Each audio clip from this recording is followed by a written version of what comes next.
Hello, good morning. This is Nas from NB Network Lessons. Hope everyone's doing okay and in high spirits. Date today is 19th of July 2024. And some of you might have already heard that there is a huge Microsoft outage today, which is impacting airlines, hospitals, healthcare, small businesses, large businesses, anybody who uses Microsoft.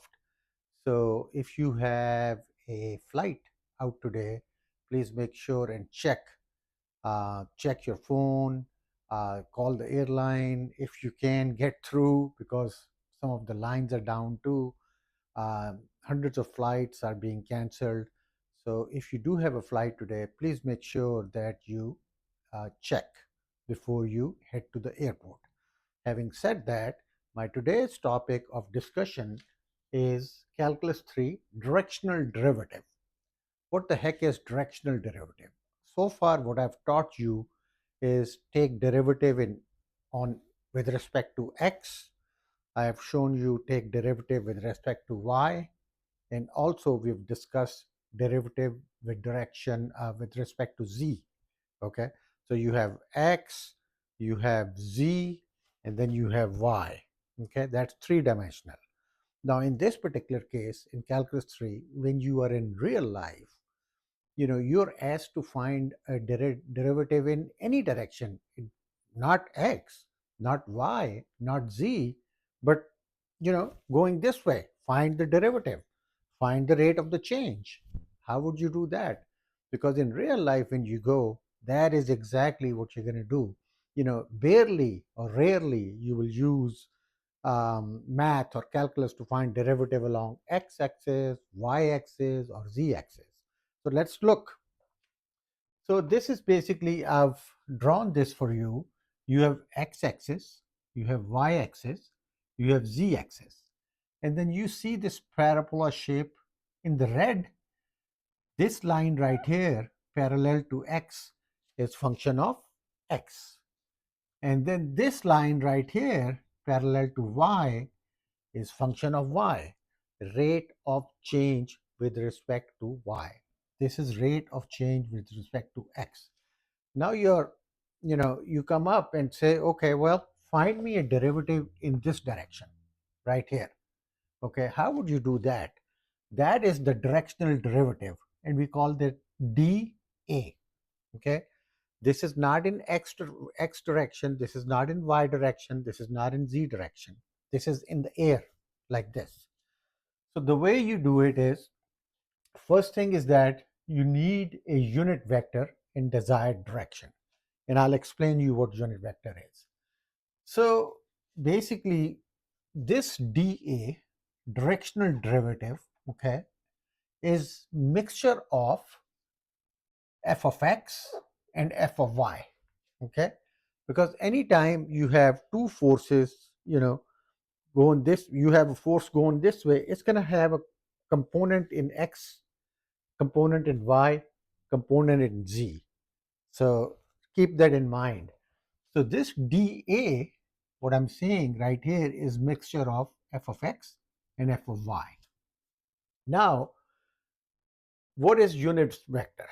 Unit vector is basically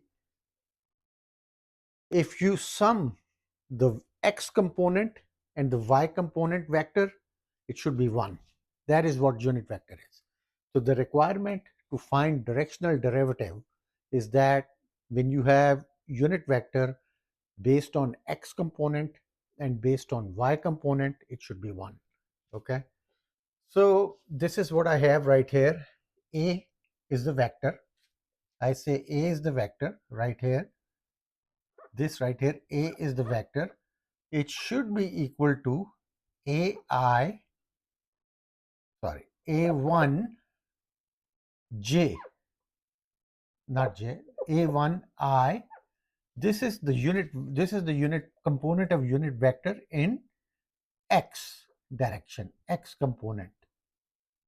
Okay, and then plus you have A2 J, we call it J. This is y component. Okay, what I'm saying is that sum of these should be equal to 1 in order for you to find the directional derivative. And in my upcoming lectures, I'll solve some problems also where the unit vector is not 1, but we have to do math and make it 1. So now what it is that how do you find the directional derivative? This is right here. This right here is the directional derivative DAF, x of 0, y of 0. Okay, x of 0, y of 0. The way you do is that you find function x, x 0, y 0, and you multiply that by a1, this part right here. Okay, obviously, let's say you have a unit vector and then a1 is equal to 0.5, or let's say 0.4, and then a2, the y component is 0.6. So what I'm saying is that you take function with respect to x and y, and I've already shown you how that's done, multiply it by a1, which is 0.4, then you take function of y with respect to x0 and y0, and you multiply it by a2. This will give you directional derivative. So get ready. In my next lectures, I'm going to show you, I'm going to solve some problems on the board and find directional derivative. So thank you, calculus lovers, for watching this. In real life, this is what you use. Calculus 3 is basically more of a real life subject than calculus 1 or calculus 2. And that's why I really love this, because this is basically, this opened up your eyes and shows you, things beyond imagination. Thank you for watching. Till next time, take care of yourself.